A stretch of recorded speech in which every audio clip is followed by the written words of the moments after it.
donar les gràcies amb el Miquel Forcada, EA5 India Yankee Lima. Jo faré una molt petita presentació perquè jo us recomano que veieu el seu currículum, entreu a Google i veureu la persona que és el Miquel Forcada. Això és important perquè tots els que el coneixem de fa poc temps, seguim el seu currículum, però us recomano que el veieu o que el llegiu en aquests casos. No? Sí que jo puc dir que el Miquel Forcada és catedràtic de la Universitat d'Alacant amb llenguatges i sistemes informàtics. El senyor Antonio. Hi ha algun altre micro obert. Després també, per petita presentació, és doctor en ciències químiques. O sigui que tenim un ponent amb molt de pes i amb molta categoria. I això és important, sí, Miquel, sí. D'acord? Lògicament, també és soci nostre, soci d'Urcat, també. I aleshores, vull dir, ja fa temps que vam estar cuinant això, no? Entre ell i jo ho vam estar cuinant de dir, escolta, què podíem fer, no? Llavors, al final, doncs, ens hem posat d'acord i hem fet que avui, dia 25, manca un mes per Nadal, avui, dia 25, en Miquel Forcada ens pugui fer una exposició. Sí que us pregaria, primer, que escoltem el ponent i després, els que heu rebut la meva convocatòria de la nostra junta, veureu el temari que ell tocarà i al final de tot és on hi haurà els pregs i preguntes. Teniu amb el desplegable de baix de tot, teniu una mà aixecada que, vull dir, el que vulgui parlar, doncs no hi ha cap problema. D'aquesta forma, doncs organitzem no solament els micros tancats, que ja els veig tots tancats, els micros, sinó que organitzem d'una forma més o menys ordenada les preguntes que li vulguem fer amb el Miquel Forcada. EA5 India Yankee Lima, que us quedi bé clar el seu indicatiu, d'acord? Doncs, si no hi ha res més, també bon dia als que us aneu connectant. Oriol, de Molins de Rei, Fox Unió Delta, bon dia. I, si us sembla bé, Miquel, tot teu, t'escoltem molt atentament. Endavant. Molt bé, moltíssimes gràcies per la presentació, com deia abans. No és una presentació molt llarga i el menú de la presentació el teniu aquí una miqueta més reduït. Parlaré de les ones de ràdio, parlaré de la propagació com a interacció entre les ones i la matèria. Després explicaré alguns tipus importants de propagació i acabaré amb uns comentaris finals. Com sabeu, les ones de ràdio, tots som, més o menys ho sabem, però per anar recordant, són variacions simultànies, és a dir, en l'espai i en el temps, de dos camps, el camp elèctric i el camp magnètic. Per això es diuen ones electromagnètiques i les variacions estan lligades per les equacions de Maxwell, que van ser una unificació que es va fer de tot el que sabia sobre electricitat i magnetisme a finals del segle XIX. Les ones de ràdio viatgen pel buit. És molt important saber això. No necessiten cap matèria que les suporte.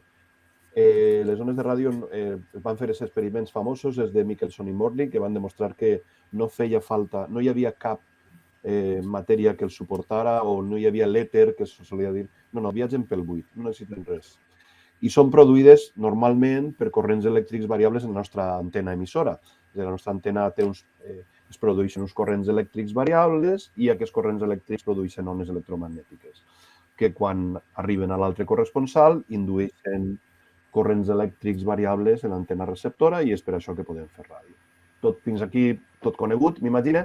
Les ones de ràdio són ones electromagnètiques, aleshores sempre es poden descompondre en unes ones sinusoidals o ones en forma de funció sinus que tenen una amplitud A i una freqüència i una fase. Un segon.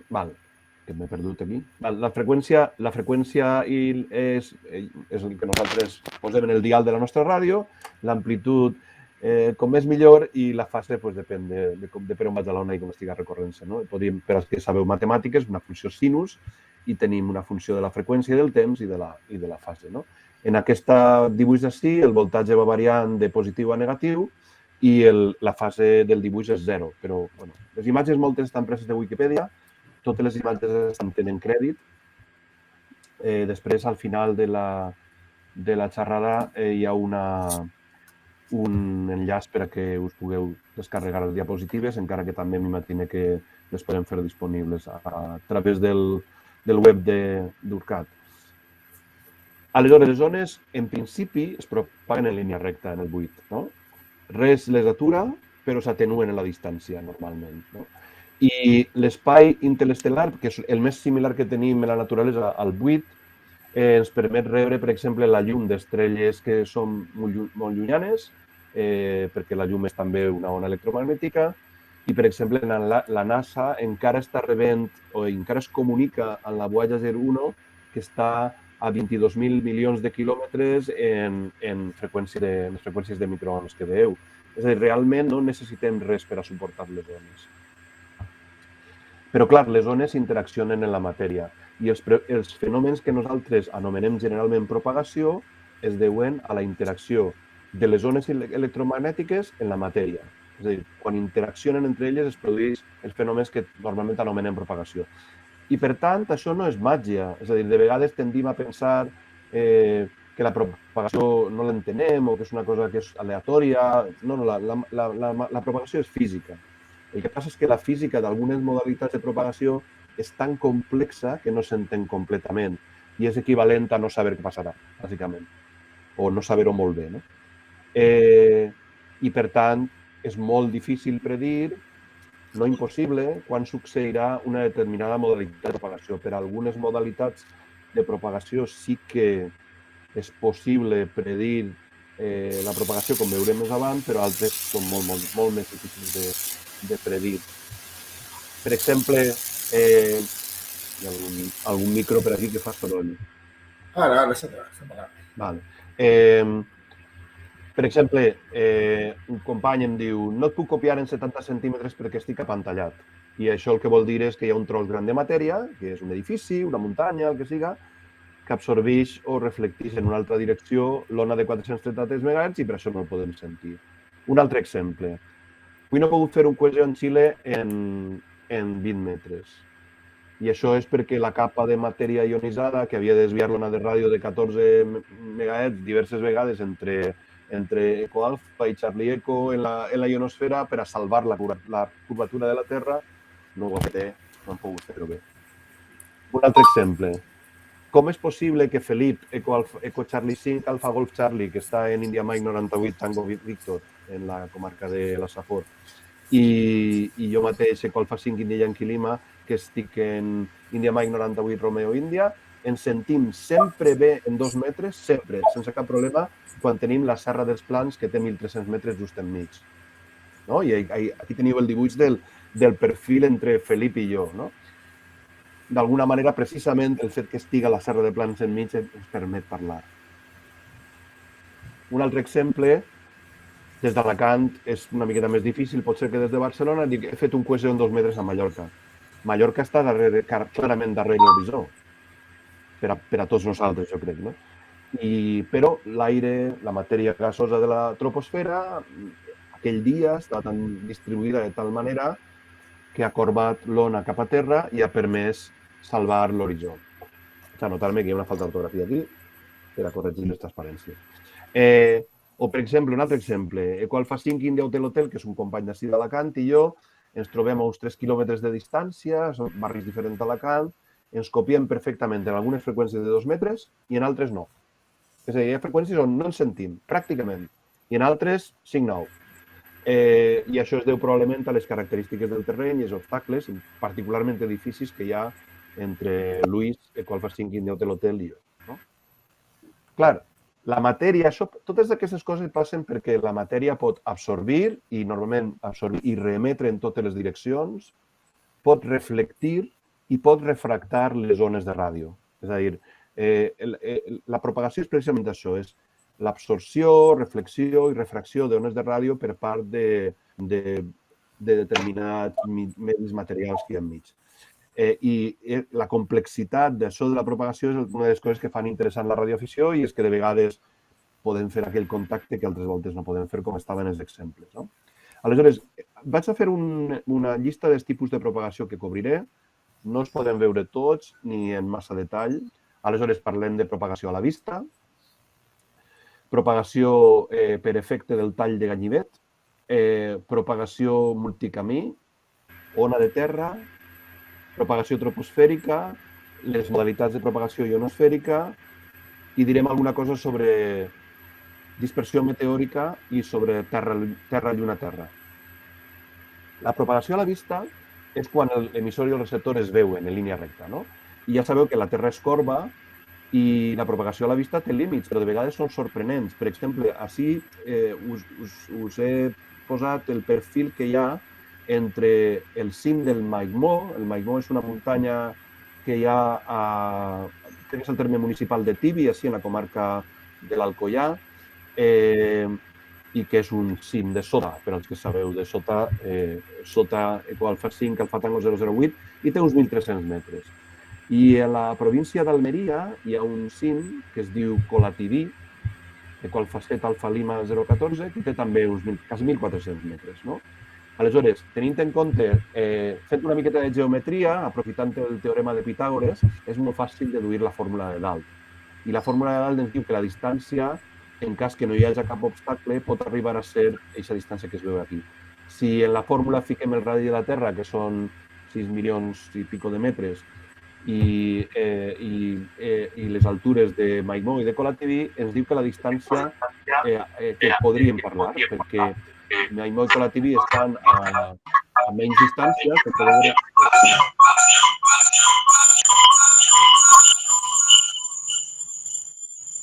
Un segon. Algú hauria de silenciar els micros. Val, ja s'ha acoplat. Bé, com estan a 250 quilòmetres tots dos cims i en principi a la vista podrien ser 261 quilòmetres, doncs s'hi pot parlar, no? I en el dibuix es veu la curvatura de la Terra perfectament, però com a pesar d'això es pot parlar. Vosaltres a Catalunya que teniu els Pirineus, és impressionant l'abast que pots tindre segons des de quins cims, no? I és per això. Clar, la propagació a la vista és tenir la sort de que un punt i l'altre es veuen, no? Però hi ha una altra cosa que ens ajuda de vegades i ens ajuda moltes més vegades que ens sembla, que és el que s'anomena en anglès knife edge effect i que jo traduïssi al català com a efecte del tall de ganivet.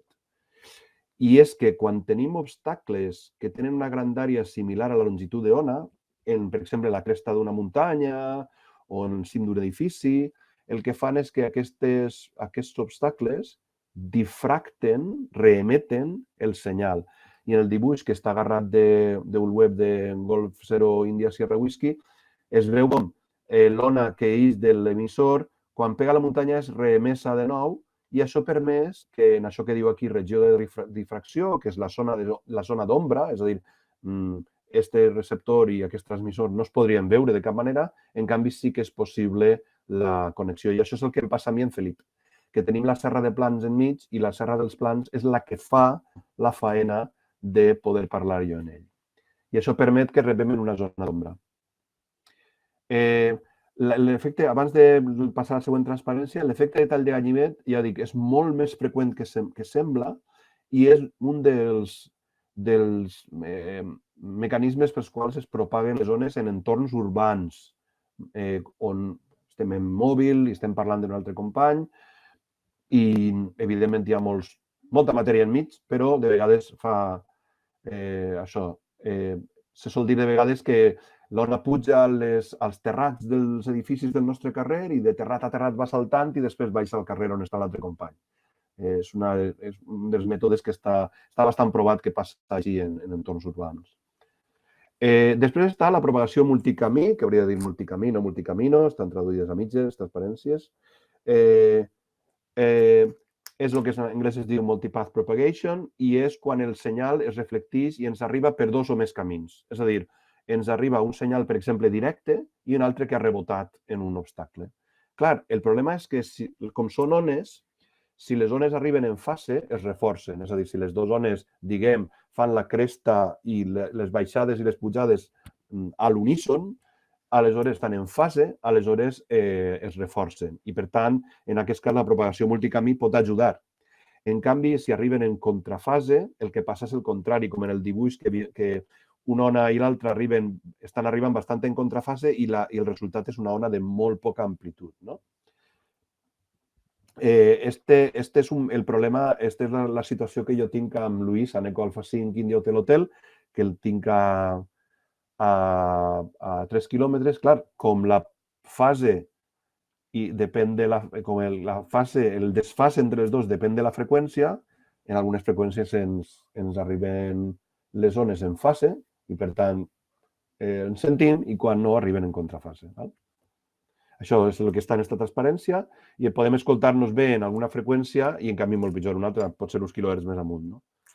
I també la propagació multicamí fa un efecte desagradable, i és que de vegades, quan estem parlant en FM, tant en VHF com en UHF, distorsiona l'àudio, perquè com l'àudio és modulació de freqüència, les fases, segons com estiguem amunt o avall en la modulació de freqüència, no reflecteixen exactament la modulació d'àudio i es produeix aquell soroll de com rascat que es produeix de vegades quan tenim una propagació multicamí. I això, l'últim punt de la transparència diu el que he dit abans, i és que la major part del que ens passa en un entorn urbà és una mescla de multicamí i efecte tall de ganivet en edificis i reflexions. Realment és molt complicada i per això és una propagació, però molt... Això fa que en VHF ens sentim en entorns urbans molt millor, per exemple, que en banda ciutadana, o, per exemple, en 10 metres. Perquè els obstacles tenen la grandària d'1 metre, 2 metres aproximadament, i això fa que funcioni molt bé la difracció, l'efecte del tall de ganivet, etc. Hi ha un tipus de propagació que és per a ones més llargues, freqüències mitjanes i llargues, que és l'ona de terra. Veig que hi ha algunes coses que s'havien de... Vaig traduir a mitges, perquè això és que eren transparències que tenia en castellà jo. Ja no patiu que les arreglaré i pujarem les noves. Afecta ones llargues, com he dit abans, i la propagació és com el tall de ganivet. El que passa que aquí el ganivet és molt rom. És un ganivet que no està molt esmolat, perquè és la superfície de la Terra que és molt redona. I aleshores el tipus d'ones que d'alguna manera difracten són de la grandària, més o menys, de la longitud d'ona del radi de la Terra. I això és el que fa que per exemple, escoltem emissores d'ona mitjana en llocs on no les tenim a la vista, o d'ona llarga. Normalment afavoreix la polarització vertical i la conductivitat és molt millor sobre l'aigua que sobre terra. Per exemple, si en Alacant, en 549 kHz, escolto jo tots els dies, sense cap problema, una emissora d'Alger, que està a 270 quilòmetres i, evidentment, darrere l'horitzó, però se sent perfectament perquè tenim la mar enmig. Després tenim la propagació troposfèrica. La propagació troposfèrica, en esta el que passa és que les ones interaccionen en l'aire en les capes baixes de l'atmosfera, que anomenem troposfera. La troposfera no és igual d'alta als pols que a l'equador, però anem a dir, per exemple, que són els primers 15 quilòmetres d'atmosfera. El que passa és que l'aire, aquí la matèria que produeix els fenòmens, té un índex de refracció, és a dir, una capacitat de refractar les ones de ràdio, que depèn, per descomptat, de la freqüència, però depèn també de la temperatura i de la humitat de l'aire. I aleshores, si per les circumstàncies meteorològiques de la meteorologia de la troposfera, que és la que normalment anomenen meteorologia, si es produeixen capes estratificades de diferents temperatures i humitats i, per tant, que tenen diferents índexs de refracció, les ones es corben. I aleshores pot passar dues coses. Si es corben cap avall, que s'anomena superrefracció, podem salvar l'horitzó i arribar on no arriba a la vista. Per exemple, en l'exemple en el que jo arribava a Mallorca. Normalment, Mallorca jo no la puc veure, des de ma casa no es veu Mallorca perquè està darrere l'horitzó, però l'ona es corba cap avall i, aleshores, salva l'horitzó. Si, per desgràcia, es corben cap amunt, que passa també de vegades, podem no arribar-hi. Hi ha un repetidor que el tinc apantallat, però que sol arribar els dies normals sense problemes i alguns dies que no hi arriba, perquè es produeix justament l'efecte contrari de subrefracció i no hi arriba. Aquí tenim una petita gràfic. Subrefracció seria quan l'ona se perd cap a fora.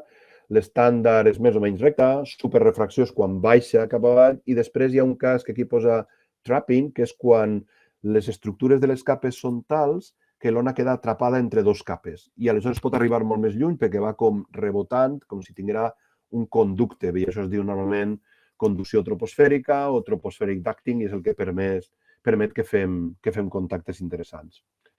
Això s'assembla molt, per explicar-ho, al que li passa a la llum en aquesta situació que està aquí descrita. Si nosaltres conduïm a l'estiu, normalment quan conduïm per ací per les nostres terres, no veiem camells, però el dibuix explica més o menys el que passa.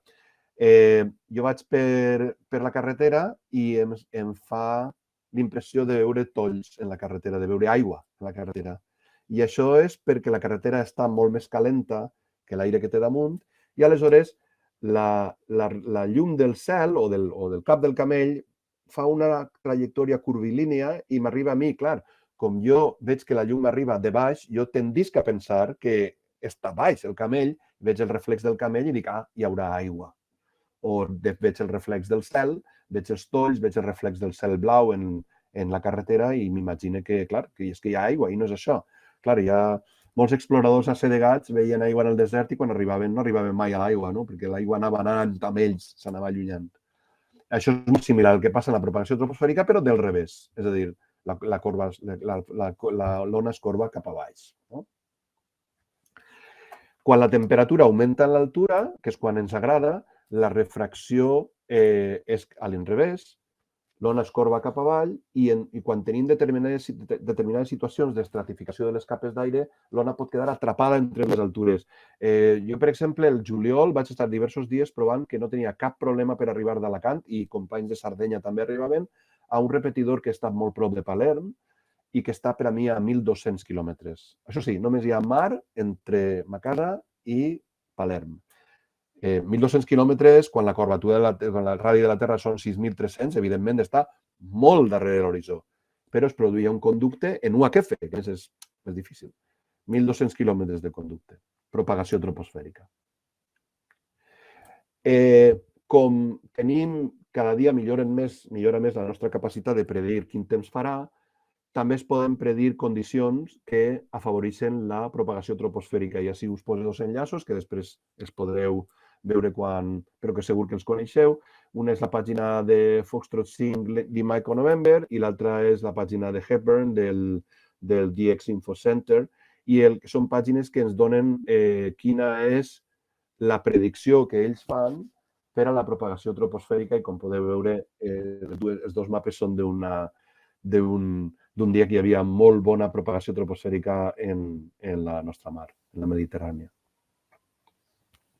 Per a saber-ho més en temps real, la xarxa d'APRS dona també molta informació sobre la propagació perquè podem saber si un senyal d'APRS se sent en un altre lloc, sabem on està el receptor, on està el transmissor i per tant podem saber les condicions de la propagació. Per això si aneu a la pàgina que posa allà baix vhf.dxview.org podeu veure com està la propagació en l'última hora, crec que és, si no recordo malament. Hi ha un tipus de propagació troposfèrica que normalment no se sol usar o que no tenim, que és el que s'anomena dispersió troposfèrica o troposcàter. El troposcàter normalment afecta a ones de més freqüència, UHF i EHF, té usos militars i civils, ja dels anys 50 fins ara ja s'usava, i és perquè una petita fracció del senyal de ràdio és dispersat aleatòriament en totes les direccions per les turbulències en la densitat de l'aire. L'aire no està quiet, té unes certes turbulències, microturbulències, i aquestes irregularitats en la densitat de l'aire provoquen la dispersió i fa que, el dibuix no és molt gran, però fa que el volum al que nosaltres li peguem la nostra ona disperse una miqueta les ones i d'alguna manera puguem arribar darrere l'horitzó. Un mode que és relativament recent, que serveix per a fer dispersió troposfèrica, és el Q65, que està disponible en el software Whisky Sierra Juliet Tango, i de tota manera això no està a l'abast de tot el món, fan falta antenes molt direccionals per a concentrar molta potència en una direcció i fan falta transmissors potents i receptors sensibles. Però és una una possibilitat. I en modes com Q65, que és un mode per entendre's, especial per a senyals dèbil, per això comença per Whisky Sierra el programa, no? Weak Signal, és possible fer contactes en Q65 darrere l'horitzó i en principi això no depèn tant de que hi hagi o no hi hagi propagació troposfèrica de les altres classes. I després, més amunt de la troposfera, tenim l'estratosfera i un poc més amunt la ionosfera.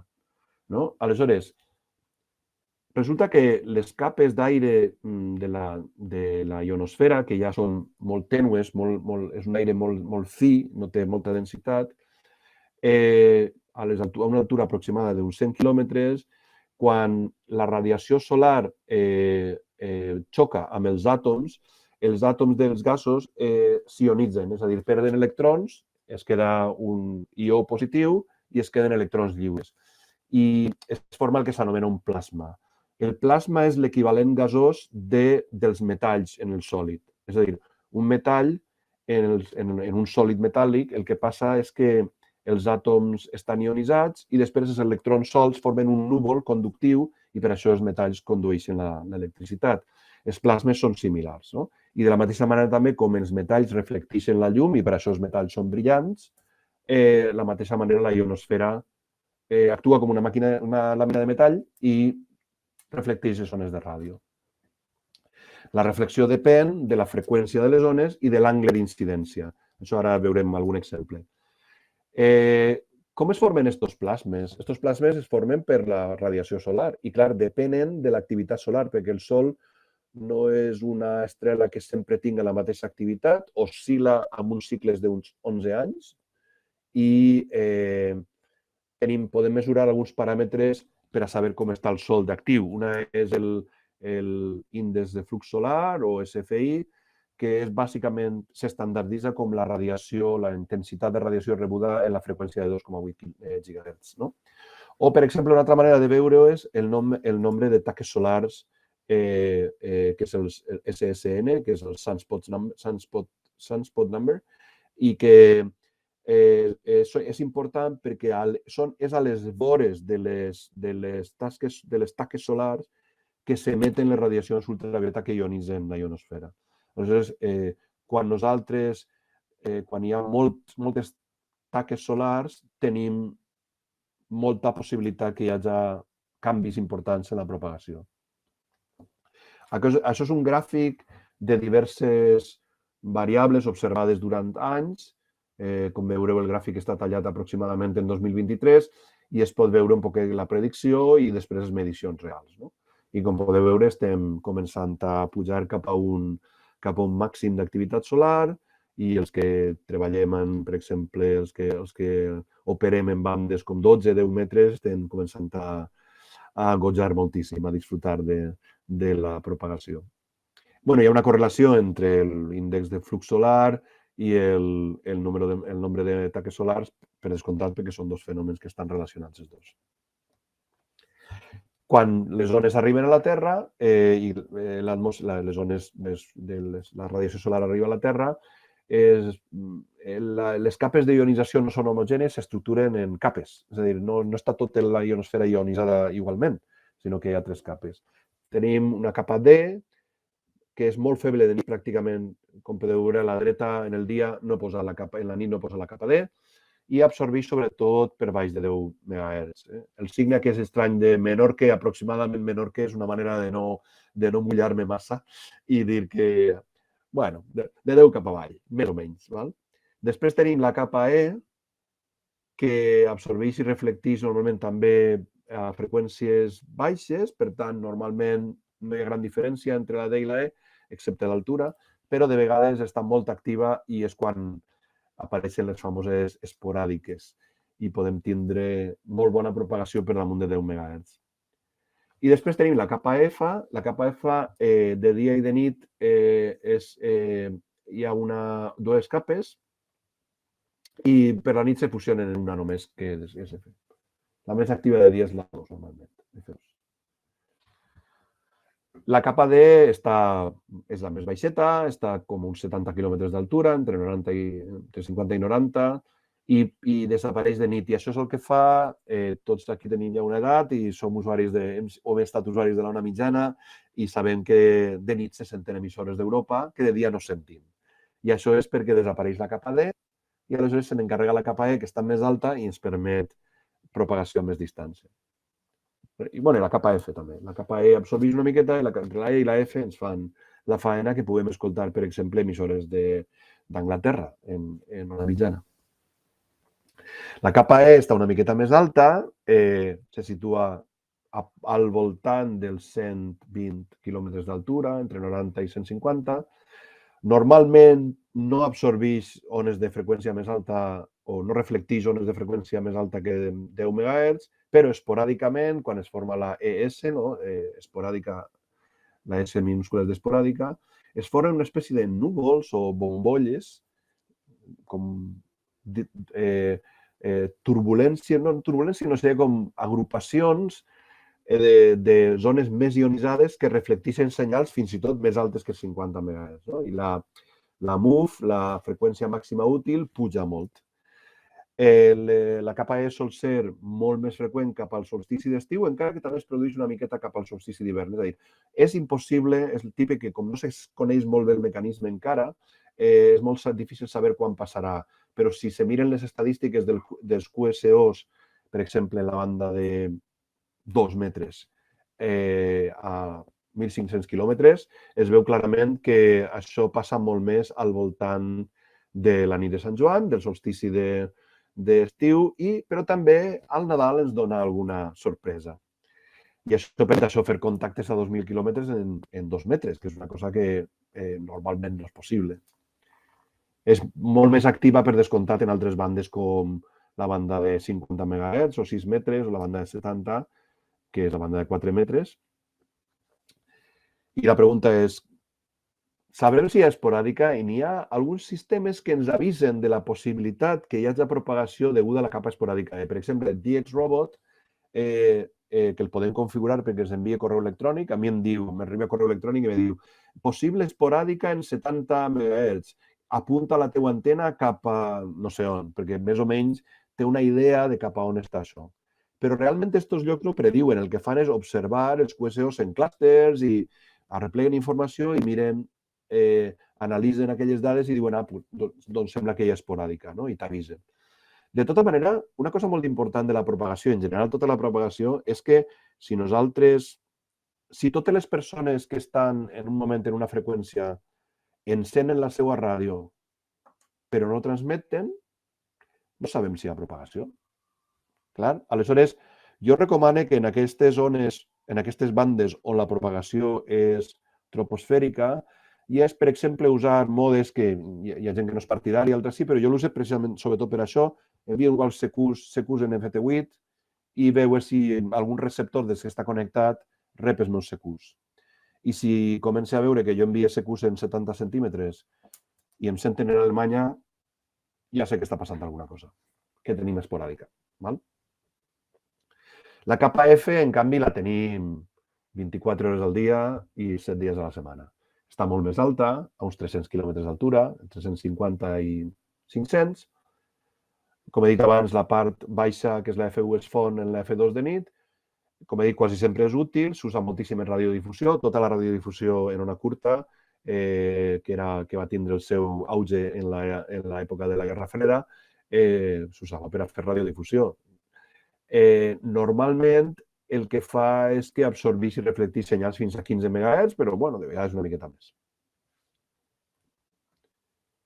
Una cosa important que passa amb la propagació ionosfèrica, i jo crec que és important d'explicar, és el que jo he traduït al català com la zona de silenci, que en anglès es diu skip zone, la zona de silenci. I és aquella zona on no ens sentim. Per exemple, jo ara estava de concurs estava intentant fer coses en QRP en el concurs que hi ha de telegrafia ara, aquest cap de setmana, el CQWW, i moltes voltes jo veia que algun corresponsal estava responent a alguna persona a la que jo no sentia perquè estava massa a prop de mi.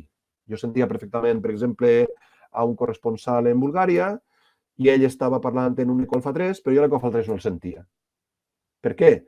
Perquè el tenia en la zona de silenci entre en la zona de silenci d'aquella freqüència. Què és el que passa? Que si l'angle és molt tancat, és a dir, si l'angle és molt vertical, les ones no es reflecteixen en la ionosfera, sinó que el que fan és que es perden cap amunt. En canvi, quan l'angle ja comença a baixar, quan ja ataquem a la ionosfera amb un angle menys tancat, ja comencen a reflectir. Per això, per a certes distàncies és impossible arribar en un rebot, i per descomptat no podem arribar en una ona directa perquè estan darrere l'horitzó, no podem arribar i es produeix aquesta zona de silenci. És una miqueta com el que li passa a un peix quan està en la mar o quan nosaltres ens fiquem, ens capbussem dins de la nostra piscina i mirem cap amunt. No sé si ho heu provat alguna vegada, quan ens posem les ulleres de nadar, ens fiquem en la piscina i mirem cap amunt. Si mirem molt cap amunt, veiem el cel. Igual que el peix, així pot veure el cel, perquè si tirem, si la nostra vista està molt vertical, travessa la transició entre l'aigua i l'aire. La transició entre l'aigua i l'aire no reflecteix la llum, sinó que és transparent. Però, en canvi, quan nosaltres mirem un poquet més en un angle menys tancat, comencem a veure el fons de la piscina, perquè es reflecteix, ja no ens arriba la llum del cel, sinó que ens arriba la llum reflectida en la capa en la interfície entre l'aigua i el cel. De fet, el pobre peixet, que està així, ell no veu mai la gavina que se'l menjarà fins que ja té la gavina damunt. És a dir, el peix pot mirar el cel i podria veure si la gavina passa per damunt, però quan la veu, la gavina normalment ja està massa amunt i si la gavina capbussa i se'l cruspeix, s'ha acabat. És a dir, en canvi, i això és perquè té com una espècie de finestra molt estreta per la qual pot veure el cel. Aquesta és la finestra que a nosaltres correspon a la zona de silenci. Clar, de què depèn l'angle crític aquell en el que sí, però deixa de reflectir-se, o passa de no reflectir-se a reflectir-se? Depèn de la freqüència, depèn de les condicions de la ionosfera. De vegades tenim, per exemple, avui tenim un salt molt curt. De vegades estem fent una activitat i en 20 metres escoltem... Jo estic en Eco Alfa 5 i escolto un Eco Alfa 3. No és normal escoltar un Eco Alfa 3 en 20 metres des d'Eco Alfa 5, està massa a prop. I en canvi es sent com un tro i això vol dir que tenim un salt més curt. I l'amplada de la zona de silenci depèn per descomptat d'aquest angle crític. Si l'angle crític és molt estret, tenim una zona de silenci més curta. Si l'angle crític és més prop de, 45 graus, ja la zona de silenci és molt més gran. I depèn de l'altura, clar, és una miqueta de geometria. En el peix, no? Ens havien quedat... Us havia parlat de que l'angle crític depenia de les condicions de la ionosfera i de la freqüència i, per tant, l'amplada de zona de silenci depèn geomètricament de l'angle crític i de l'altura efectiva de la capa reflectora. I no sé si el veieu, així un mapa de freqüència màxima útil. Es veu bé, no? Ara sí que es veu el de la freqüència màxima útil. Sí. No sé què ha passat. Aquests són uns mapes que, per exemple, fa el web dxmaps.com de Alfa 6 Víctor Quebec, i el que fa és que ens diu en cada rectangle quina és la freqüència més alta i això ens permet decidir en quina direcció anem a disparar per intentar fer un QSO quan hi ha propagació ionosfèrica especial, per entendre'ns. I estava parlant de la propagació transequatorial. Ara sí que veieu la transparència del transequatorial. En la transequatorial el que passa és que, primer, que la ionosfera al voltant de l'equador està més alta. Segona, que hi ha zones de molt alta ionització, molt efectives a l'hora de reflectir l'ona. I l'altra és que permet salts sense tocar a terra. Ja sabeu que normalment, quan parlem en un corresponsal, de vegades és la nostra antena, ionosfera, terra, ionosfera, terra, per exemple. És a dir, va pegar diversos salts. Però en aquest cas podem fer distàncies molt llargues sense tocar terra, pràcticament. I això passa perquè es produeix aquests salts que es diuen salts cordals o per la corda. I això permet, per exemple, contactes nord-sud en VHF baixa, per exemple, en 50 MHz, jo és on l'observe més, i permet contactes, això, per exemple, entre Ecoalfa i Sud-àfrica o entre Ecoalfa i B51, que crec que és Namíbia, o amb els brasileros del sud o amb argentins. És a dir, és un salts de 5.000, 8.000 quilòmetres És una propagació molt irregular, típicament més de vesprada o a boqueta de nit, quan està a punt de fer-se de nit, i passa en els equinoccis normalment, és a dir, juny-juliol i després de nit. I és molt xula. Jo en 6 metres faig una miqueta de transequatorial. No he fet mai fonia en transequatorial, crec que tinc uno en telegrafia, però sobretot en digitals. Clar, què passa en el que s'escapa? No? És a dir, què passa en el que no reflecteix cap a terra i travessa les capes D, E i F i escapa a l'espai exterior? Doncs això ens permet, per exemple, usar els satèl·lits de radioaficionats que estan justament per damunt de la ionosfera. Normalment els ataquem amb freqüències a partir de 15 MHz i típicament, normalment, a partir de 144 i ens permet els contactes a través dels transpondedors que tenen, que el que fan és que emeten en una freqüència diferent en la que reben i podem fer contactes en satèl·lits. Una altra possibilitat és fer QSOs per dispersió meteòrica, que ara parlaré un poquet, o fer QSOs terra-lluna-terra. La dispersió meteòrica és, d'alguna manera, és com si tinguérem una espècie de satèl·lits naturals, de molt poca durada. Quan els meteors, els bòlids, si són més grans, entren en la ionosfera i es cremen, el deixant, diguem, el deixant resultant de la seva volatilització sol estar ionitzat. I aquell deixant, aquella traça que deixen, permet rutes molt breus de comunicació perquè mentre s'està dispersant el deixant, que es dispersa molt ràpidament, durant aquell segon, o depèn de la freqüència també, es dispersa més ràpidament o menys, podem fer comunicacions molt breus. I la dispersió meteòrica està sempre disponible, però és més potent en temporades de lo que s'anomena pluja de meteors i és quan la Terra travessa l'òrbita d'alguna zona on hi ha, per exemple, restes de cometes i això, i aleshores produeix més dispersió meteòrica. Però en principi tot l'any n'hi ha dispersió meteòrica. De fet, n'hi ha un ús civil molt important als Estats Units que es diu SNOWTEL, que serveix per a monitoritzar les nevades o el nivell de neu en les muntanyes. I són petits transmissors que van emetent la mateixa informació contínuament. Quan passa un meteorit, aquella informació reflectida arriba a la base i tenen la informació sobre com va la telemetria de la neu en aquell lloc. També té usos militars, hi ha dues tècniques, dos grans, diguem, modalitats. Una és COMET i l'altra és AMBSS, que són usos militars de la dispersió meteòrica. Si mireu el quadre nacional d'Espanya d'assignació de freqüències, en la nota UN 131 assigna una banda estreteta de 39 a 39,2 MHz per a aplicacions comercials de la dispersió meteòrica i seguint una recomanació europea. L'abast és uns 2.000 quilòmetres, és molt similar a la capa E. De fet, jo tinc amics que diuen fem dispersió meteòrica perquè ens agrada, perquè moltes voltes el mateix el podríem fer en l'esporàdica E, perquè els meteorits deixen els deixants a una altura similar a la de l'esporàdica E. Típicament contactes entre 10 MHz a 1 GHz, però sobretot en 2, 4 i 6 metres, sobretot si no sé per què té això. S'usen modes digitals que el que fan és repetir missatges ràpids, molt curts, i es van repetint. Per exemple, MSK441 o FSK144, hi ha diversos programes que serveixen per a fer això. I el que fan és enviar repetidament, durant 15 segons, per exemple, un missatge que potser s'envia repetidament centenars de vegades en aquests 15 segons. Clar, si durant aquells 15 segons passa un meteorit i un dels paquets és reflectit, tenim un dels torns del QSO s'ha completat.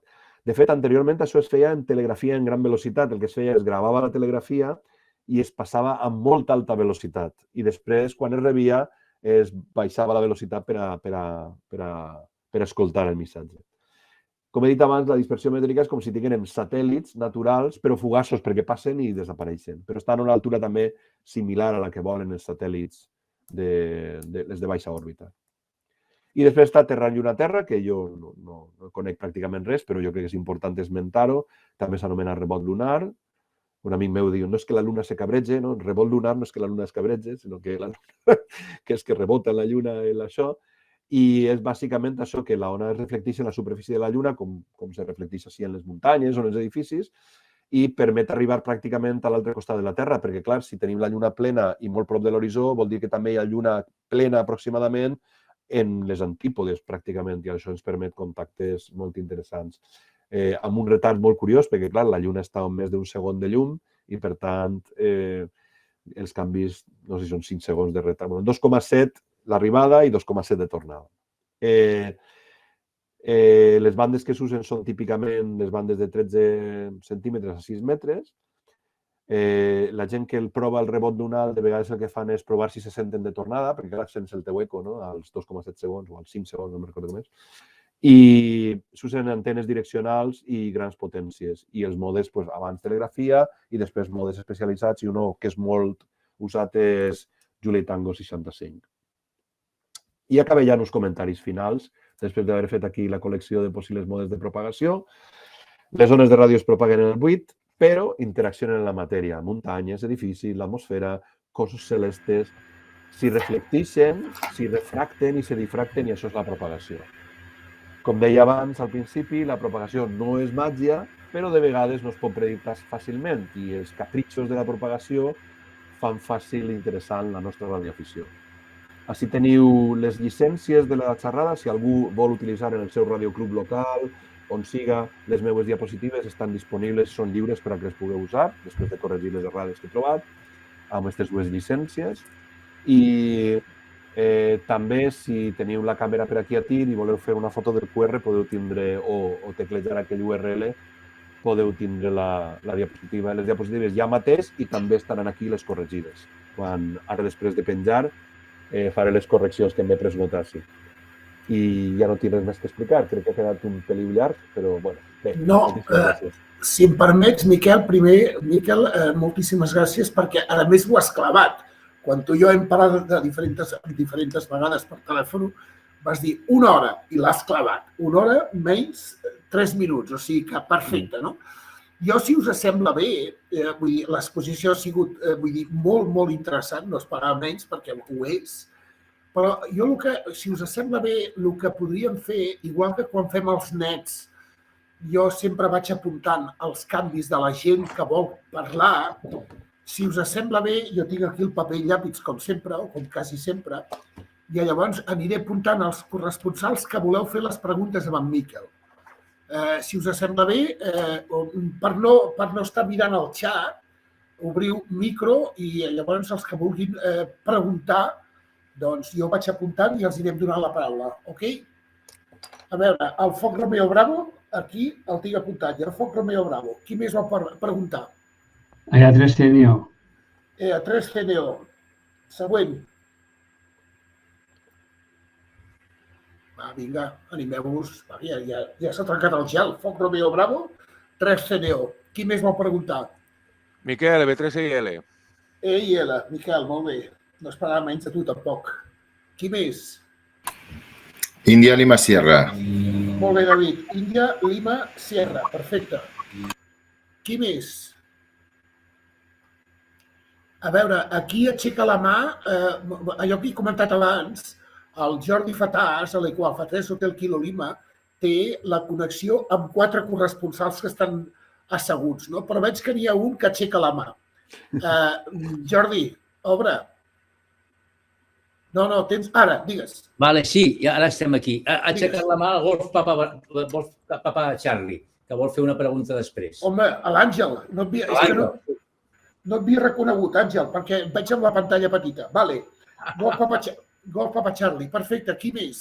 Jo. Qui és jo? Ivan.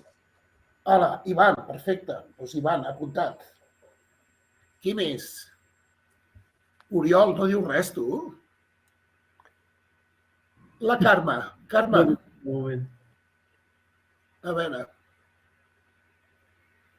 No riguis, David, no riguis. Ja saps que jo sempre punxo, ja ho saps. Vinga, això és igual que un net, o sigui que vull dir, 1, 2, 3, ja n'hi ha 6 que volen preguntar. És exactament igual que un net. Qui més? No hi ha ningú més? No, doncs vinga, el primer de la llista, Jaume, Foc Romeo Bravo. Endavant. Hola, bon dia, Miquel. Una pregunta molt... Sempre tinc curiositat, no? Has parlat de la propagació en visió directa. Clar, sempre ho associem a les bandes de VHF, però, per exemple, a les bandes de 40 i 80 metres, de quina distància estaríem parlant en visió directa? Perquè la majoria de vegades rebem per rebot ionosfèric, no? Però en visió directa, les mesures que s'han fet i tal, a 40 i 80 metres, sense obstacles, que seria com una ciutat, de quin ordre de magnitud estem parlant? D'una desena de quilòmetres? Més o menys. Molt bé, Jaume, si et sembla bé, Miquel, anem donant la paraula, tu et vas apuntant les preguntes i al final contestes. Et sembla bé? Estic fent això, de fet. Perfecte, molt bé. Antoni, 3CNO, endavant. Hola, bon dia, Miquel. Una cosa que he trobat una mica a faltar en la teva exposició és la utilització o monitorització de les radiobalises. Que si busques, per exemple, en mapes en tota Europa, amb UV i UHF, n'hi ha un munt. Aquí a Espanya, malauradament, n'hi ha molt poquetes, però per veure si hi ha propagació tipus esporàdica, tipus tropo, no sé, la tropòmede sobre el Mediterrani, hi ha una sèrie de balises italianes que entren fortíssimes, no? I diferenciar entre aquestes balises que serien les que són merament per mirar la propagació i les que són d'experimentació, perquè inclús hi ha balises a Alemanya a 47 i a 76 gigas. Aquestes per propagació no entraran mai, però són per col·legues que estan treballant sobre aquestes bandes. M'agradaria que comentessis una miqueta a l'efecte d'aquestes balises i la utilització d'elles.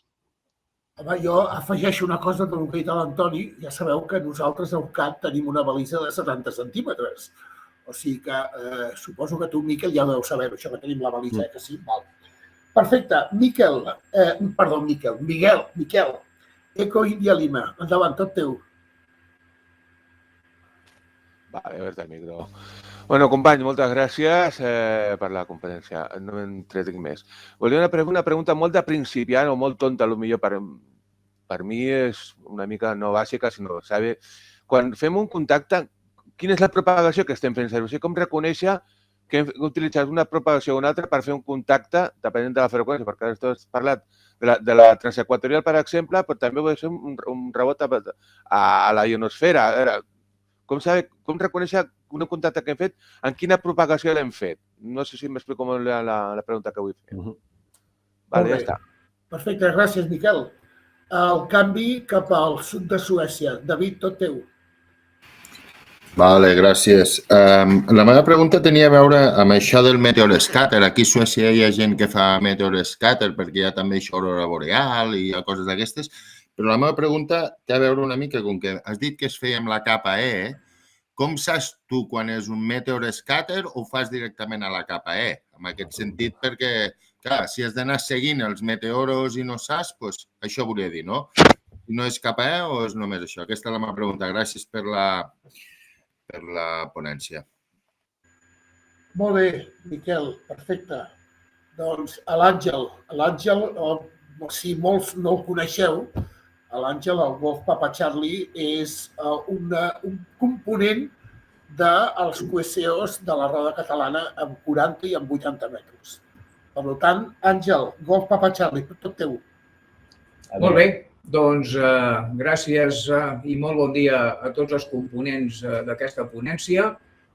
Miquel, jo volia comentar sobretot la importància o que fessis esment la importància que té la polarització a l'hora de, diguem-ne, disparar la ona i, sobretot, amb la polarització a l'angle que genera l'antena, que és molt important perquè, en dependència si la polarització és vertical o és horitzontal, a l'angle que hi ha vers l'horitzó i en les diferents bandes, doncs això varia i varia molt, sobretot el que has explicat, això, de la zona de silenci, I això és molt interessant i saber d'alguna manera com dispara la ona, com actua una antena, per exemple, de quadro o un dipolo horitzontal, en diferència a la típica antena vertical, i per què la vertical sempre té un angle de radiació molt més baix i llavors la comunicació a llarga distància és millor. En canvi, en certes bandes, doncs això varia molt. És molt important l'angle de radiació que tenen les antenes. I aquest era el meu comentari, i si vols ampliar una mica aquest aspecte que per mi és fonamental. Gràcies. Molt bé, Àngel, perfecte. Bona pregunta. Me l'has trepitjada, Me l'has trepitjada. Bueno, va, me'n guardaré una altra. Ivan, endavant, tot teu. A veure, l'Ivan no té el micro silenciat. Ivan, endavant. Se sent molt baixet, molt baixet. Val. I ara què tal? Ara. Millor. Val. Una pregunta. Gràcies per tot i per haver agafat a mi per estar aquí amb vosaltres. M'ha agradat molt el comentari que ha fet de la programació. I el que he de preguntar és que la temperatura del sol influye también, ¿no? Durante el día. ¿A cuántos grados es cuando la atmósfera está trabajando al 100% de la temperatura del sol? Molt bé, bona pregunta. No me l'has trepitjat, però la tenia pensada, aquesta també. A veure, fem com amb els nets. Jo faré l'última pregunta, encara que me l'hagin trepitjat. Fem com els nets. Algú vol preguntar més? Endavant. Sí, tanca el micro. Hi ha alguna pregunta més? No, per almenys veig que no. Ja tens feina, Miquel. Jo, una de les coses que volia preguntar, però ja ho has explicat, sempre aquest maleït efecte de l'esquip, no? Veig que ja ho has posat en una de les pantalles, però jo tenia la pregunta, de l'esquip. No, més que res, vull dir, fer una reflexió del que tu has fet, no? L'esquip, per què l'esquip? Vull dir, per què jo puc escoltar gent que està a 2.000 quilòmetres i una gent que potser està a 150 quilòmetres no els escolto, no? Com potser ja estava controlant les pantalles, potser amb una de les teves pantalles ho has explicat. Si ho has explicat, et demano disculpes. D'acord? Doncs vinga, si n'hi ha ningú més que vulgui preguntar, Miquel, tot teu. Val. Vaig responent i si no, després en una altra ronda. Molt bé. Algú ha compartit tota la seva pantalla. Jaume, propagació en visió directa en freqüències com de HF, en comptes de VHF. A veure, jo crec que en visió directa és igual. És a dir, visió directa normalment no depèn de la freqüència, perquè a no ser que l'aire absorbisca o disperse molt o la dispersió siga molt important, si tinguérem, per entendre, si poguérem pujar a muntanyes a fer 40 metres, com fem els de sota, jo crec que si no he coincidit jo mai en sota, jo faig moltíssima sota, però normalment no he fet sota amb persones que estigueren en muntanyes que jo poguera veure des de la meua, no?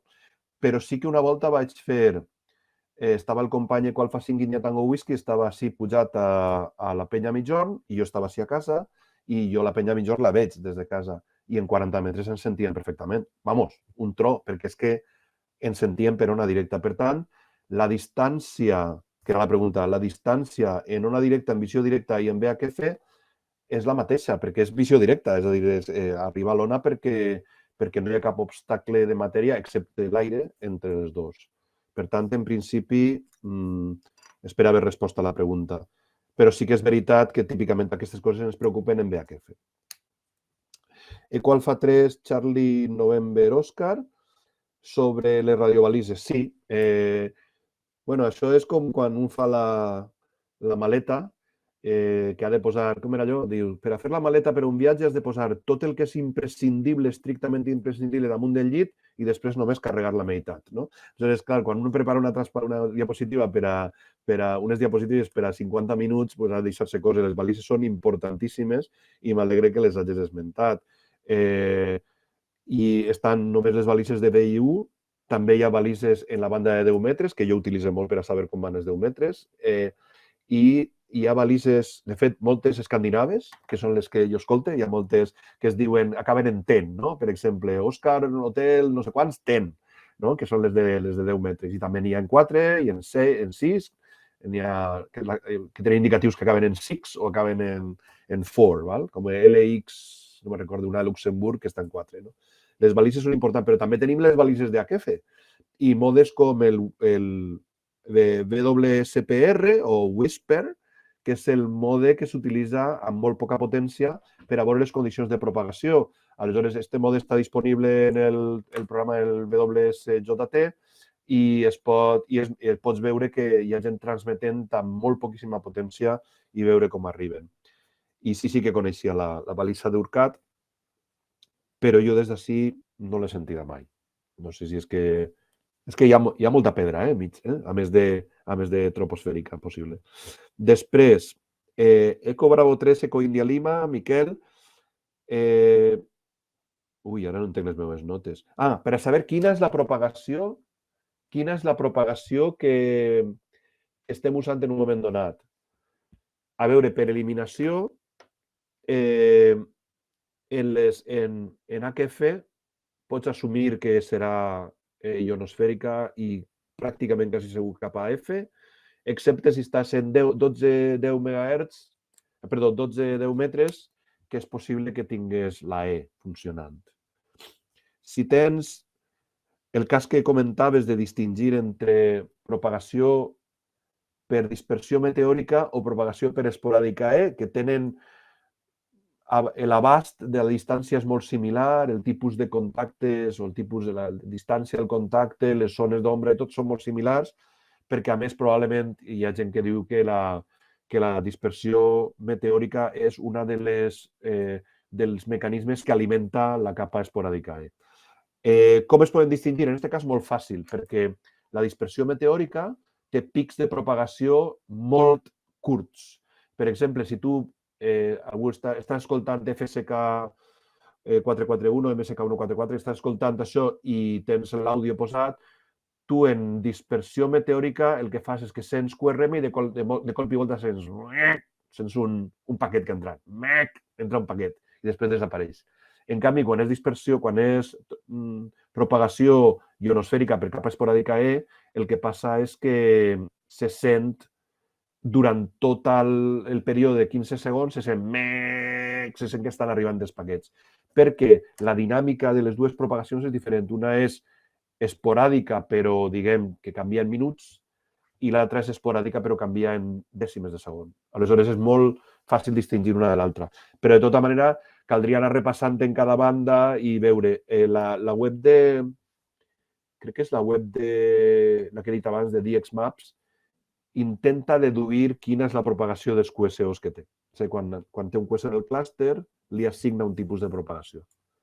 I normalment sol ser correcte. Posa un coloret en la ratlla i es veu això. Sierra Alfa 3, India Lima Sierra, crec que és. Crec que... No recordo perquè tinc aquí anotat Meteoscatter. Si em pots recordar la pregunta, per favor? No, la pregunta era justament aquesta que deia per saber la diferència entre si estàs a Meteoscatter o està la E. La que has contestat era aquesta. Val, és que jo crec que he mesclat les dues preguntes. Molt bé. Després tinc la pregunta que ha fet Ecolfa 3 Golf Papa Charlie, que és la importància de la polarització. Jo només he esmentat la polarització una volta i he segut quan parlava de la ona de terra i he dit que si has de fer propagació per ona de terra és molt important que sigui horitzontal la propagació, perquè l'altra se cancela. Per a la propagació ionosfèrica, diguem en HF, la polarització no és tan important, perquè diguem d'alguna manera que la dispersió i la refracció no afecta la polarització. Això ens fa la vida fàcil els que fem... Vull dir, no l'afecta, sinó que d'alguna manera com que mescla totes les polaritzacions. I quan arriba a canviar de polarització, perquè és com una espècie de reemissió. Aleshores, la polarització no pot ser qualsevol i això permet que, per exemple, puguis treballar en HF amb una antena vertical o amb un dipol. Però sí que és cert, i un altre tema que ha eixit, és el tema, però és un tema d'antenes més que de propagació, i és els angles de radiació de les antenes. Clar, una antena vertical, normalment, en la seva freqüència, si és, per exemple, una mitja ona vertical, té una radiació molt potent cap a l'horitzó i té un nul en direcció cap a dalt. Aleshores, si el que vols fer és llarga distància, és molt més útil utilitzar una antena vertical perquè concentra la potència en angles, diguem, rasants i que, per tant, li peguen a la ionosfera més lluny d'aquí.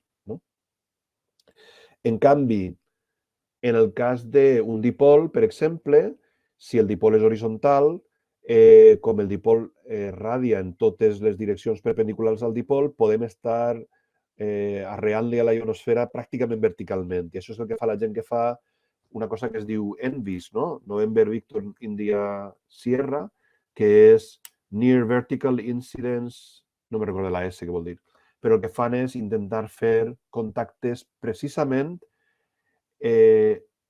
en polarització horitzontal, arreant-li molt fort a la ionosfera verticalment, per a fer contactes que salven una vall, per exemple, i això es fa típicament en 40 metres i així.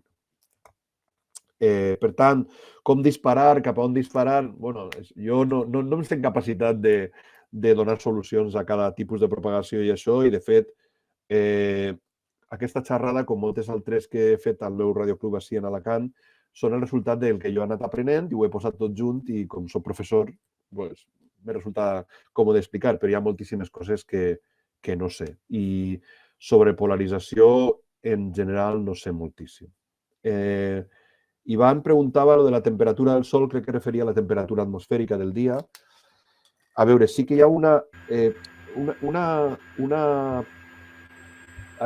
cosa que de vegades diu la gent és, diu, avui està nuvolat, avui no anirà bé la propagació, o avui fa vent, no tindrem bona propagació en HF. En HF, que faça vent o que ploga, no afecta pràcticament, perquè tot el que passa molt més amunt de les núvols i de la pluja i de tot. Puja molt més amunt en la ionosfera.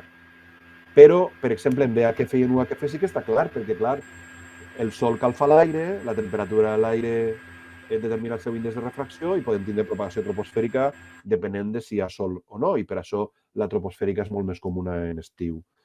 Però la gent de vegades diu és que de dia, com fa més calor, no va també la banda de 80 metres. No és per això, és perquè la ionització de la capa F en 80 metres no és suficient a les zones de... la ionització de la capa D al dia fa que d'alguna manera absorbisca, està ionitzada i absorbís les zones de 3,5 MHz i per això en 80 metres no arribem tan lluny com arribaríem de nit, on la capa ha desaparegut i li peguem a la capa F. Per tant, és difícil, és a dir, tendim a pensar que la propagació, i naturalment ho fem, depèn de les condicions atmosfèriques, diguem, de l'atmosfera immediata, que seria la troposfera, però moltes vegades la troposfera no té res a veure en el resultat del que s'està passant. Però en VHF i en UHF, sí. I després, l'última pregunta, la pregunta de Lluís sobre l'skip. No sé què és el que volies saber en concret. A veure, l'skip depèn de la freqüència. L'skip entès com a zona de silenci on no sentim a ningú, és a dir, aquest cercle al voltant del nostre QTH on ja ens podem parlar que no sentim res i de cop i volta més fora d'aquell cercle sí que sentim. Bueno, de fet, és més com un anell, no? Perquè la gent que tenim a prop sí que la sentim, perquè la sentim per ona directa. És a dir, si tenim un company que està tres panys de cases o 3 illes de cases més avall de mi i està en 40 metres, jo el sent per ona directa. Però després el que està a 150 quilòmetres, com esmentaves, no el sent perquè està en la part del pic. I després, més enllà, potser a 400 comences a sentir la gent. Clar, això depèn, com he dit abans, de la freqüència, també depèn de la polarització, tinc entès, i depèn sobretot de l'altura de la capa i de la geometria de la situació, on està el nostre corresponsal, on estem nosaltres, a quina altura està la ionosfera entre nosaltres, quin és l'angle, quina és la freqüència, tot això. I per tant, el maleït skip, que de vegades es fa curt i jo no sé si era la setmana passada que estava en sota i en 20 metres hi havia un skip curtíssim i sentia com un tro a la gent d'EcoAlfa 2 i EcoAlfa 1 i EcoAlfa 4 i deia jo, però si estan aquí al costat en 20 metres no és normal. O he fet contactes en 15 metres amb EcoAlfa 4 i he dit jo, com pot ser, si estan tan propet, no? Per a 20 metres és molt prop, això. Però és difícil dir una cosa general. Jo no sé si això és el que explicava les coses. Ivan ha tornat a obrir com que volia parlar. No sé si és que volia comentar alguna cosa. Sí, si em permets, Ivan, abans que... Bé, li donem la paraula a l'Ivan, però com sempre, quan fem amb els protocols dels nets, llavors sobre els teus comentaris i sobre les preguntes que han fet els corresponsals, doncs si algú més vol repicar o vol repreguntar, no hi ha cap problema. O sigui, li donem la paraula a l'Ivan primer. Si hi ha algú més que vol, això que deia, repreguntar una altra vegada, endavant. Yo preguntaba sobre la señal de antena, la diferencia que tendría una antena directiva a vertical. Ya sé que la dirección de la vertical puedes enfocar donde quieras y la vertical siempre es abierta para todas, pero la propagación se nota mucha diferencia de una a otra, ¿no? También.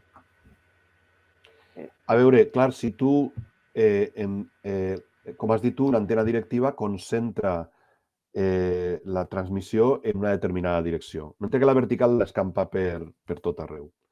Clar, si tu estàs concentrant, tens més possibilitats de fer aquell contacte que potser no faries la vertical, però la propagació és la mateixa per a les dues zones, excepte el petit detall de que potser una estiga polaritzada horitzontalment, per exemple, una Yagi de HF, una Stepir, una antena d'aquelles, estan horitzontals. En canvi, una antena vertical és vertical i la polarització és diferent, però com en HF normalment la polarització no és tan important, podríem dir que aquí la diferència fonamental no és que la propagació siga diferent per a les antenes, perquè la propagació és un fenomen del que hi ha enmig, no és de cap de les antenes, però sí que una està enviant molt més efectivament senyal en la direcció en la que tu vols i, per tant, és com si tingueres més watts en la vertical. És a dir, d'alguna manera, amb una Yagi que tinga 10 decibels de guany en la direcció en la que tu vas, pots fer en 10 watts el que faries en 100 watts en la vertical, per exemple. Una cosa així. És molta diferència. Sí. Home, com més directiva... Per això en VHF s'usen aquelles, en UHF s'usen aquelles directives de 20 i tants elements i a més diverses, perquè es vol tindre... Jo sempre quan vaig a la moto sempre vaig mirant antenes i una i m'he quedat. Bueno, ves en compte si vas a la moto mirant cap al cel, que és perillós. Ja ho sé. Exacte. Molt bé, a veure, l'Oriol, que ja m'estranyava que l'Oriol no volgués preguntar, Oriol, ja he vist que vols preguntar-li amb el Miquel, endavant.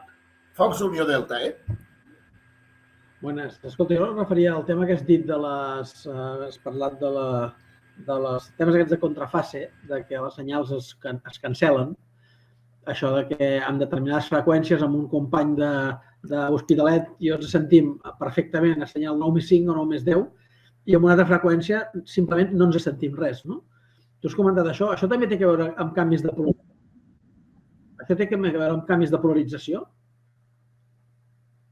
O no? Clar, és que la polarització sempre la tenim així, perquè quan l'ona li pega amb un obstacle, segons com siga l'obstacle,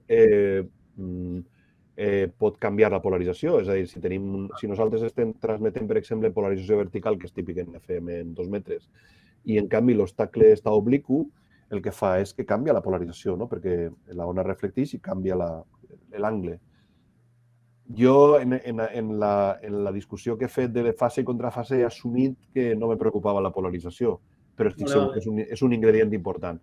Però fixa't que el que canvies no és la polarització, el que estàs canviant és la freqüència quan te canvies d'un canal a l'altre. Aleshores, el que està passant probablement és més un efecte de que la diferència de fase és diferent en una i en l'altra, jo crec. Això és el mateix també. Això és el mateix també que té que veure. Depèn a quina part del terrat poses l'antena, doncs no és el mateix, no? Com? Dic que no és el mateix també, referent amb això, que depèn a quina part del terrat poses l'antena, Sí. A té uns veure, efectes i altres completament diferents. No? en el meu radioclub, en algunes èpoques hem intentat fer activitats en PMR 446 per a intentar captar radioaficionats. Jo era el que s'encarregava d'això i no he tingut molt èxit, la veritat. Però sí que en PMR, com la longitud d'ona són 67 centímetres, sí que passa que tens el walkie aquí i parles i sents perfectament i et mous així 20 centímetres i adeu. Per això és perquè, clar, hi ha algun fenomen multicamí i en un punt les dues interferències se cancel·len i en canvi l'altre se reforcen, no? I per això li dius al corresponsal, espera, no em menegis, queda't aquí, no? Perquè tens aquesta propagació multicamí. Molt bé, gràcies. Molt bé, perfecte. Jo també, això que ha comentat l'Oriol, vull dir, una petita pregunta, observació o reflexió, no? A mi també em passa moltes vegades, vull dir, a mi m'agrada molt fer contactes en directe amb 2 metres, no? I és curiós perquè a vegades amb una distància de 40-50 quilòmetres, vull dir, jo, per exemple, a 144, 500, per dir alguna cosa, no? Jo l'escolto amb un Santiago 8, 7, 6, depèn, i si pujo més amunt o baixo més avall o el perdo, s'ha acabat. Llavors, vull dir, això ho hem fet algunes vegades, hem fet, vull dir, proves amb un component, amb el nostre vicepresident, l'Alfa Narcís Serra, que des d'Olesa de Montserrat fins a Barcelona, no sé si hi haurà 35, 40 quilòmetres, no me'n recordo, i l'altre dia fèiem proves amb 70 centímetres i era curiós perquè en segons quin segment dels 70 centímetres, perquè sabem que l'amplitud, vull dir, és molt gran, però vull dir, estàvem en un lloc més o menys normal, entre cometes. 5 quilocicles ja està. Sí, de vegades és moure't un canal, 25 quilohertz i adeu. Però este és el cas, no?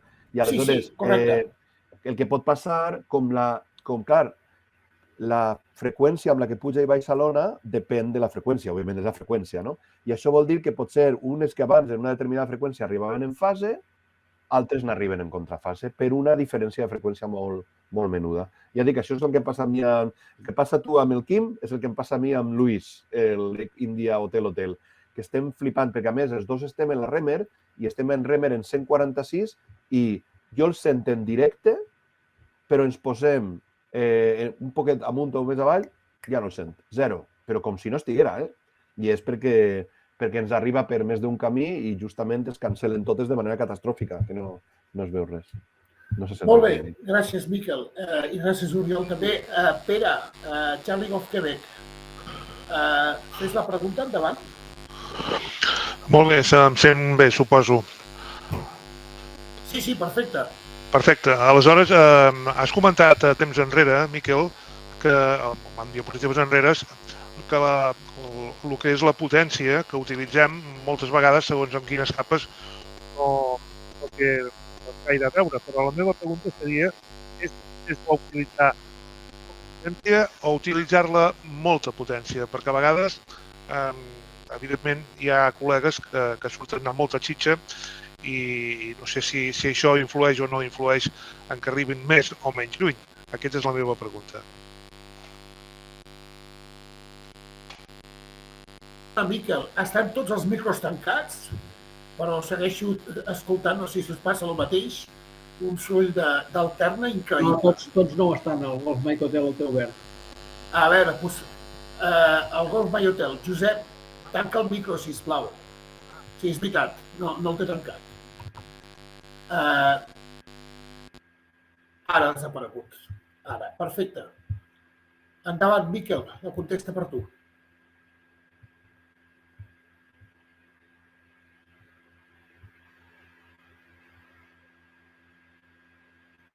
Tens el micro, Miquel, tens el micro tancat. Val, deia que responc a Pere perquè no m'entra res d'Ivan.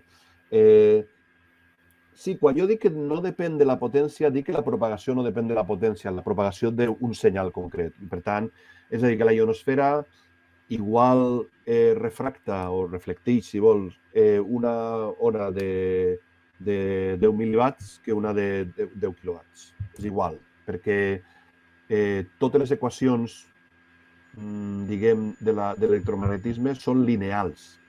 Són totalment lineals. És a dir, si tu multipliques per 2 la potència, tot es multiplica per 2 i tens el mateix. Clar, el problema és que si jo aquí, on soc ara jo, que per exemple, imagina que estic en 40 metres, que tinc una miqueta de soroll local i tu em parles en 500 watts des del teu QTH, et sent perfectament i vas baixant potència i el que passa que et vas afonant, et vas fonent en el QRM local que jo tinc i arriba un moment en què no et sent, però no perquè la teua ona no arribi, sinó perquè la teua ona s'emmescla en el QRM local i el QRM local és molt més gran. És a dir, no és que la propagació no hagi funcionat, és que a la potència a la que tu hagis transmès no és suficient per a que jo et senta, és a dir, la fracció, per entendre's, o la part de la teva potència que a mi m'arriba no és suficient per a superar el QRM i aleshores et diré, no, puja. Val?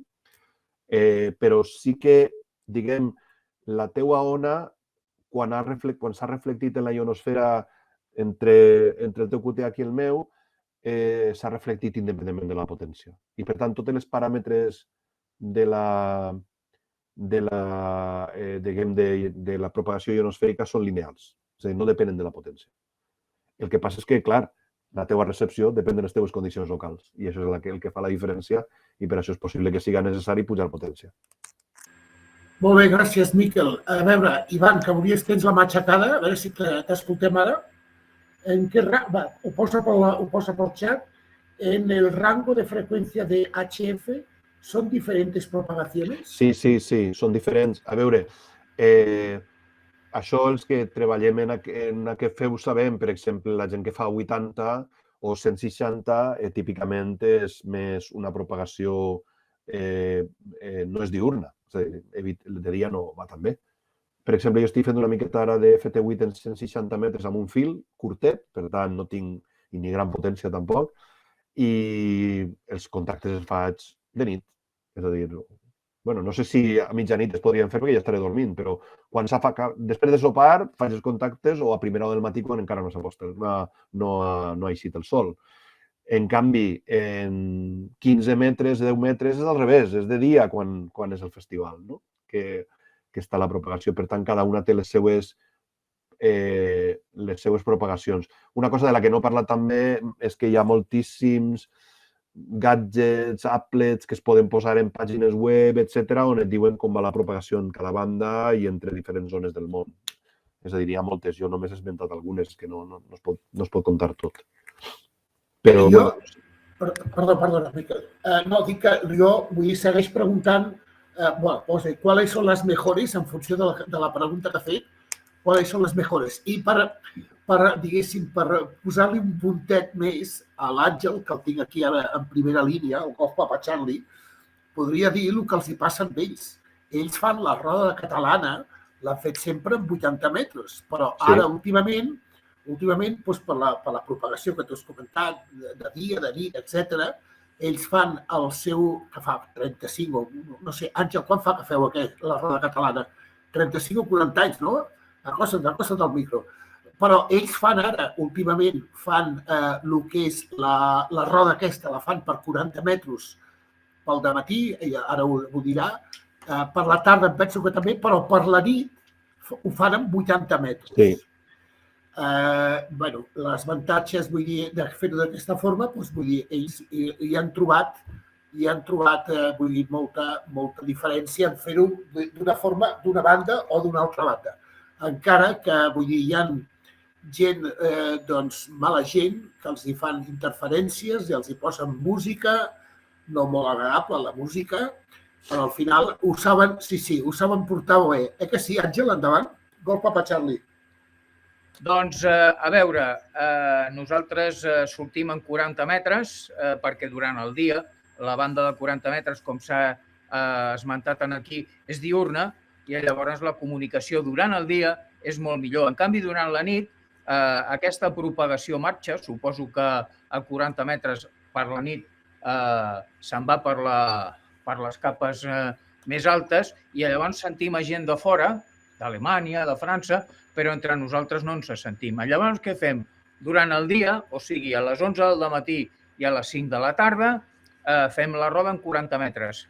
I a les 8 del vespre la fem en 80. Però atenció, perquè ara segurament quan arribi a finals d'any, la propaganda en 80 metres s'allarga, es fa llarga, i el que passa és que quedem amb Skype, el que dèiem abans, quedem amb Skype i no ens sentim, però posem, i perdó perquè el somriure, perquè és molt divertit, o sigui, entre nosaltres no ens sentim, els que estem a prop, en canvi utilitzem una mena de receptor que té la Royal Air Force anglesa, amb un receptor a través de l'ordinador, i nosaltres aquí no ens sentim en 80 metres, però penseu que a través del repetidor aquest o del SDR. a l'SDR aquest ens sentim amb un 9+10.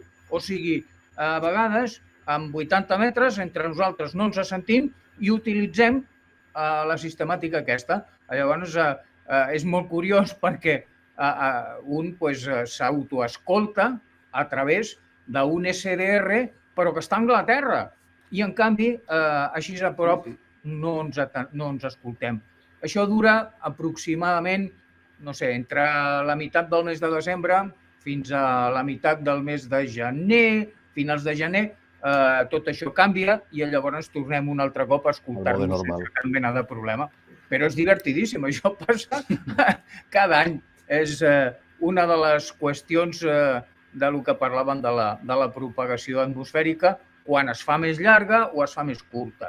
I aprofitant que tinc la paraula, jo he comentat allò de la polarització, perquè com que treballo en 80 metres, el que faig és, tinc una antena de quadro d'ona sencera alimentada amb una línia d'escaleta. I aquesta antena la faig multibanda. La curiositat, i per això jo ho esmentava, que en 80 metres és un escalfanúvols, que és el que deia el Miquel, que la dispara en amunt i se'n va així, a la part propera d'on estàs fent l'emissió. En canvi, a mesura, amb la mateixa antena, a mesura que vas baixant, o millor dit, vas pujant de freqüència a 10 metres, llavors dispara amb un angle fantàstic i faig, no sé, he arribat a fer d'èquits amb puntes vírgenes, que és a l'entrada de l'Estrecho de Magallanes, que és la part més sud de l'Argentina. En fi, i és la mateixa antena. En canvi, en 80 metres és escalfanúvols local i, en canvi, en 10 metres la cosa se'n va fins i tot pràcticament a l'altra punta del món. Bé, no us escalfo més el cap i res, que sapigueu que suposo que a partir ara de dintre de 3 setmanes les comunicacions en 80 aquí acostumen a tallar, es fan llargues i estem un mes o així aproximadament. Salutacions, senyors. Molt bé. Sí, jo alguna volta, jo no tinc antena per a 80 metres i alguna volta he volgut entrar en la roda catalana, però no em sentien. En 3.722.6, me pareix. Exacte. Alguna volta m'han dit, hi ha una estació molt fluixa. Clar, perquè jo potser estava en 30-40 watts i en una antena mal acoplada i no arribava. Molt bé. Sí que... Sí, molt interessant això que has explicat, que clar, el que explicaves de l'SDR d'Anglaterra és precisament això, és a dir, entre vosaltres esteu massa a prop, esteu en zona d'ombra uns d'altres, però en canvi Anglaterra està a l'abast de tots i podeu sentir en el receptor, en el SDR de la Royal Air Force. Molt bé. Aquí, si no hi ha ninguna pregunta més, vull dir, s'està despedint. Sí, jo també hauria d'anar plegant. Exacte, perquè portem 1 hora i 40 minuts. O sigui, aproximadament, doncs t'hem fet treballar molt, Miquel. No passa res. I el que vull és aprofitar 5 minuts després de penjar per corregir les errades d'ortografia que em fan una miqueta de vergonya i arreglar-les perquè tingueu en l'enllaç que he posat abans i després podeu posar-la en la web també. Molt bé. Doncs a l'amic Delta Mike i a l'amic Eco Alfa, vull dir que ho han gravat a través del Jaume del Foc Romeo Bravo, que serà el que ho penjarà també, no solament a YouTube, sinó ho penjarà també a la nostra pàgina d'orcat.cat o radioaficionats.cat doncs allà la gent que no ha pogut assistir avui com a invitats i com a la teva ponència, doncs podria veure-ho i podria seguir-ho. Abans de tancar, la Carme vol parlar. Endavant, Carme. Me sentiu bé? Et sentim així una miqueta... Sí, digues. Val, jo la meva pregunta és una mica tonta, però com jo vinc de l'escolta, jo li volia preguntar al Miquel per què en hora mitja, el que aquí quan en el nostre país és entre les 6 i les 7 de la tarda, m'entren molt bé emissores del continent africà. I quan són les 5, també en hora mitja, les 5 i 6 de la matinada, m'entren molt bé emissores d'Amèrica del Nord. Per què aquesta propagació en ona mitja, com ell sap tant de propagació, m'ho pot explicar? Endavant. No en sé molt de propagació, sé el que us he explicat i potser alguna coseta més, però, a veure, sí que és cert que, Àfrica seria un salt només, el que passa és a les 6-7 de la vesprada, m'imagino que estem parlant ja en hivern, quan ja s'ha fet de nit, no, Carme? Sí. O s'està fent de nit. Clar, aleshores ja el que està passant és la capa D es va retirant, que és la que absorbeix i reflecteix primer, i aleshores estàs començant a pegar-li a la capa, probablement la F, que està més alta. I aleshores, clar, això vol dir que de colp i volta ja tens un salt més, amb el mateix angle crític, però tens un salt més llarg.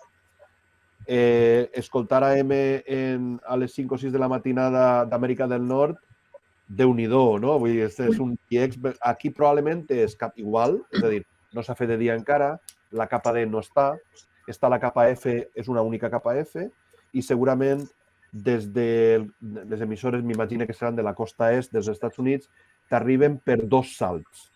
T'arriba un salt, pega en l'Atlàntic i després torna a pujar i torna a entrar, no? Per la part de l'Atlàntic Nord, seguint el cercle màxim. Aleshores, probablement és això el que passa. El que no sé és per què em dius, vols dir que l'emissora africana a partir de les 7 ja no la sents? No, ja no tant. Llavors comencen a entrar d'Europa. I fins Europa molt bé. Ja, podria ser a lo millor que és que l'africana se la mengen les europees a la mateixa freqüència? És a dir, que tens interferències. O és la freqüència està neta i de colp i volta l'africana no se sent? Això ja no ho sé. Només sé que quan vaig a darrere d'algunes, amb aquestes hores, és quan la puc agafar. M'ha passat algo similar, que escoltava una emissora que crec que estava, com era, en Tunísia, me pareix, en AM, i de nit no la sentia bé perquè m'entrava tot Alemanya, tot França, perquè utilitzen la mateixa canalització de 9 kHz. En canvi, els americans, de vegades, tenen la sort que estan entremig dels canals europeus, perquè ells van de 10 kHz en 10 kHz. I aleshores, si estretem una miqueta la banda del receptor, podem no sentir tant les interferències dels costats. Imaginem, per exemple, no sé, que estem en 860, tenim una emissora americana en 860 i nosaltres les tenim aquí en 855 o en 855 o en 864. Aleshores, ens fan nosa, però no ens fan tanta nosa com si cau justament damunt, que és com Àfrica i nosaltres, que n'hi ha zona... Bueno, en la nostra utilitzem canalització de 9 kHz en la ona mitjana. Deu ser això. Però, de tota manera, jo des de molt xicotet sempre m'he fixat en aquestes coses de la ona mitjana. Molt bé, perfecte. Escolta'm una cosa, ja abans ho has comentat, portem 1 hora i 45 minuts i tenim que anar tancant. Jo m'estaria una hora més, No, però no puc. Agraeixo molt tots els components que han estat aquí en aquesta videoconferència. Sí, jo també. Moltes gràcies per l'atenció. A tu, Miquel, vull dir, molt agraït. I com ara, si no has canviat de parer, em vas dir que el mes de febrer et jubilaves com a catedràtic de la universitat. Que sí, va, veig que no has canviat de parer. Vol dir que a partir del febrer deixes la càtedra de la universitat i llavors vull dir, segur que podem fer més videoconferències i si alguna vegada tens l'oportunitat, per lo que sigui, de vindre aquí cap a Barcelona, el nostre local i la nostra sala de la Llagosta està a la teva disposició i de tota la gent que també fem ponències in situ allà, no? Però, S'ha d'aprofitar, Lluís. S'ha d'aprofitar la jubilació. Exacte, no et farien vindre d'Alacant. No et farien vindre d'Alacant. No, però jo de vegades vaig a Barcelona. Ja ho sé, ja ho Tinc una sé. filla que viu allà. Aleshores, Aleshores, podríem un dia, si anara d'una manera que m'ho poguera combinar. Molt bé. Llavors, el més important és que felicitats per endavant de la teva jubilació a la càtedra i aleshores, vull dir, estarem més en contacte. O sigui que moltes gràcies a tots i sobretot, m'ha fet molta il·lusió veure aquí a l'Hotel Quilo Lima amb 4 persones, vull dir, concentrades. Un saló ple. Exacte. Vull dir que en total ha hagut moments que hem sigut 26, que no està malament. El sistema no ha fallat, Jitsi no ha fallat. Els ordinadors, jo per almenys, com he dit abans, vull connectar directament amb cable, perquè a vegades la wifi ja sabem el que passa, però amb el cable perfecte. O sigui que gràcies a tots i fins a la propera. Molt bé, moltíssimes gràcies.